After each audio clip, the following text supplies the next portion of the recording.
आज ही का बंगला।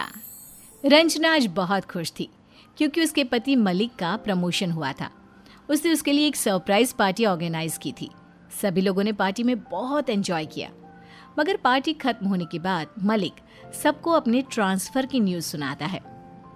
आप लोगों के साथ यहाँ पुणे में रहकर मुझे बहुत खुशी हुई, मगर अब जब मेरा ट्रांसफर लखनऊ हो गया है तो आप सबसे गुजारिश है कि अपना प्यार हमेशा मुझ पर ऐसे ही बनाए रखना, और जब भी लखनऊ आओ मुझसे मिलने जरूर आना। उसके सारे फ्रेंड और कलीग उससे मिलने का वादा करके चले गए, मगर रंजना ट्रांसफर की बात सुनकर नाराज हो गई। मलिक, ये सब क्या है? तुमने मुझे बताया भी नहीं कि तुम्हारा ट्रांसफर हो गया है। अरे, मुझे भी आज दोपहर में ही पता चला। ऑफिस में लोगों ने मेरे लिए फेयरवेल पार्टी रखी थी। मगर तुम परेशान मत हो, यहाँ पर तो हम एक फ्लैट में रहते हैं। ऑफिस वालों ने हमारे लिए बंगलो लिया है। शर्मा जी बड़ी तारीफ कर रहे थे। 5 बेडरूम, हॉल, किचन और सबसे बड़ी बात, बाहर बड़ा सा लॉन। अरे, बंगलो देखकर तुम्हारी तबीयत खुश हो जाएगी। और रही पैकिंग की बात, तो तुम सिर्फ अपने कपड़े पैक कर लो, बाकी सब ऑफिस वाले पैक करवाकर वहां पर अनपैक करवा रहे हैं। और तुम्हें क्या चाहिए? ये सब सुनकर रंजना ने गहरी सांस ली, मगर उसकी परेशानी की वजह कुछ और थी। बाकी सब तो ठीक है मलिक, मगर मेरी जॉब का क्या? वहां पर सब कुछ कैसे मैनेज होगा? यहाँ बच्ची और मेड सब कुछ सेट है, वहां पर नए सिरे से मैनेज करना कैसे हो पाएगा? एक बार को मुझे वहां लखनऊ ब्रांच में ट्रांसफर मिल भी जाए, मगर मैं काम कैसे कर पाऊंगी? देखो, अब इतना बड़ा प्रमोशन मिला है तो उसके साथ थोड़ी बहुत तकलीफ तो होगी ही ना। मगर लखनऊ ऐसी छोटी जगह भी नहीं है कि तुम्हें मेड न मिल पाए। तुम फिक्र मत करो, वहां चलकर सब कुछ मैनेज हो जाएगा। ओके? बेमन से रंजना मलिक के साथ लखनऊ आ गई। बच्चे तो घर देखकर बहुत खुश थे। बड़ा घर होने के कारण दोनों का अलग अलग कमरा था। बाहर खेलने के लिए बड़ा सा बगीचा, जिसमें मलिक ने झूले लगवा दिए थे। रंजना का मन भी बाहर का लॉन देखकर बहुत खुश था। उसके मन की परेशानी थोड़ी बहुत कम हुई, मगर फिर भी उसे मेड की चिंता खाई जा रही थी। मलिक, घर सच में बहुत खूबसूरत है। बस एक बार सब कुछ अच्छे से सेट हो जाए, फिर और भी मजा आएगा। उसने घर के वॉचमैन को मेड की व्यवस्था करने के लिए कह दिया।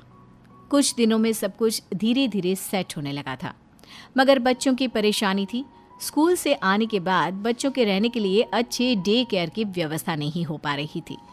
रंजना कुछ दिनों तक तो वर्क फ्रॉम होम करती रही, मगर फिर उसे भी ऑफिस जाना ज़रूरी था। एक दिन उसने देखा कि वॉचमैन किसी बुजुर्ग महिला से बात कर रहा था। उससे बातचीत करने के बाद वो रंजना के पास आया। नमस्कार मैडम, आप फुल डे के लिए कोई मेड देख रही थी? इन माजी से मिल लीजिए, यह सावित्री देवी हैं। यह इस घर में काम करना चाहती हैं। रंजना ने ऊपर से नीचे तक उन्हें देखा। कलफ करी हुई साड़ी, करीने से बंधी हुई चोटी, एक हाथ में घड़ी और एक में सोने का कड़ा। वो दिखने में बहुत भले घर की लग रही थी, मगर उन्हें काम करने की क्या जरूरत आन पड़ी? रंजना कुछ कहती उससे पहले ही सावित्री जी ने बात शुरू कर दी। देखो बेटा, मुझे देखकर तुम्हारे मन में कई सारे सवाल उठ रहे होंगे। मैं तुम्हारी माँ की उम्र की हूँ, यहीं पास में कॉलोनी में रहती हूँ। बेटा मेरा विदेश में रहता है और बेटी मुंबई में। घर पर अकेले रहकर बोर हो जाती हूँ।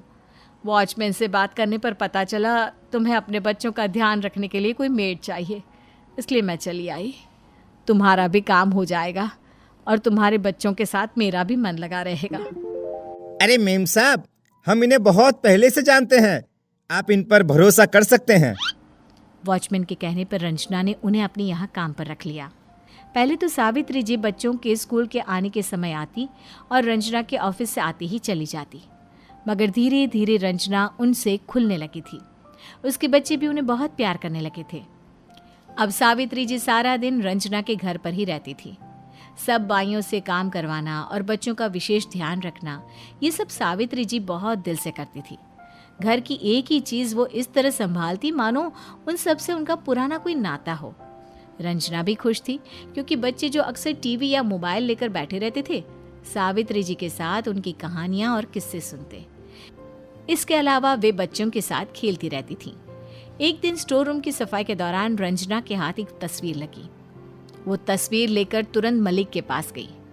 तस्वीर सावित्री देवी की थी। दोनों ये तस्वीर देखकर समझ गए कि इस घर से उनका पुराना रिश्ता है। अगले दिन जब सावित्री देवी घर आई तो उनके सामने उन्होंने तस्वीर रखी। आंटी, ये सब क्या है? इतना बड़ा धोखा! आपने हमें गुमराह रखा। अपनी तस्वीर को रंजना के हाथों में देखकर सावित्री जी की आंखों में आंसू आ गए। बड़ी मुश्किल से उन्होंने आंसुओं को रोका। आपने सही समझा, कभी ये घर मेरा था। अपने पति के साथ जब गांव छोड़कर पहली बार लखनऊ आई थी तो मेरी आंखों में भी खुद के घर का सपना था। पति ने अपनी मेहनत, ईमानदारी से अपने व्यापार को बढ़ाते हुए जल्द ही मेरे सपने को साकार कर दिया। और इस घर में उन्होंने मेरा 2 बच्चों के साथ नई दुल्हन की तरह गृह प्रवेश करवाया था। तब से बस एक ही उम्मीद थी, इस घर से मेरी अर्थी उठे। मगर शायद नियति को ये मंजूर नहीं था। बेटे ने धोखे से ये घर अपने नाम करा लिया और मुझे वृद्धाश्रम में छोड़कर वापस विदेश चला गया। तब से रोज़ इस घर को देखने ज़रूर आती थी, मगर ये घर हमेशा बंद रहता था। उस दिन जब ये घर खुला देखा तो मुझसे रहा नहीं गया और मैंने वॉचमैन से बात कर इस घर में नौकरी करने का सोच लिया। उनकी बातें सुनकर रंजना का दिल पसीज गया, मगर मलिक नाराज था। माना कि आप इस घर से वापस जुड़ना चाहती थी, मगर आपने वॉचमैन को ऐसा क्या कहा कि उसने आपके लिए कहा कि वो आपको जानता है? बेटा, वॉचमैन ने गलत नहीं कहा था। वो मेरे घर में काम करने वाली गुलाबों का बेटा है। बचपन से मेरे घर आता जाता था। उसे पता है इस घर से मेरा क्या रिश्ता है। सारी सच्चाई जानने के बाद भी मलिक उन्हें घर में रखने के लिए तैयार नहीं था, मगर रंजना ने उसे समझाया। मलिक, यदि सावित्री जी इस घर में रहना चाहती है तो मुझे कोई बुराई नज़र नहीं आती। आखिर उन्होंने ना सिर्फ हमारे बच्चों का ध्यान रखा है, बल्कि हमारे बच्चों में हर वो अच्छी आदत डालने की कोशिश की है जो उनकी दादी नानी डालने की कोशिश करती। सावित्री जी, मुझे आपके यहाँ रहने पर कोई एतराज़ नहीं है, मगर आप यहाँ पर एक ही शर्त पर रह सकती हैं। शर्त की बात सुनकर मलिक उसका मुंह देखने लगा और सावित्री जी ने अपनी गर्दन नीचे झुका ली। उन दोनों को खामोश देखकर रंजना मुस्कुरा दी। और शर्त यह है कि अब आप वृद्धाश्रम वापस नहीं जाएंगी। आप इसी घर में रहेंगी और बच्चे आपको दाइमा नहीं बल्कि आज ही बोलेंगे। बोलिए, आपको मेरी शर्त मंजूर है? रंजना की शर्त सुनकर सावित्री जी की आंखों से खुशी के आंसू बहने लगे। उनका हाथ उसे आशीर्वाद देने के लिए उठ गया और उन्होंने उसे गले लगाकर ढेर सारा प्यार किया।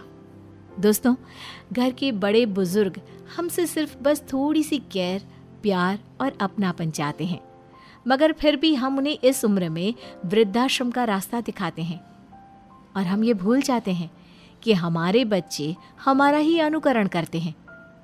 ऐसे में मेरी आपसे गुजारिश है, जहाँ तक हो सके अपने माँ बाप का सम्मान करें ताकि आपके बच्चे भी आपका सम्मान करें।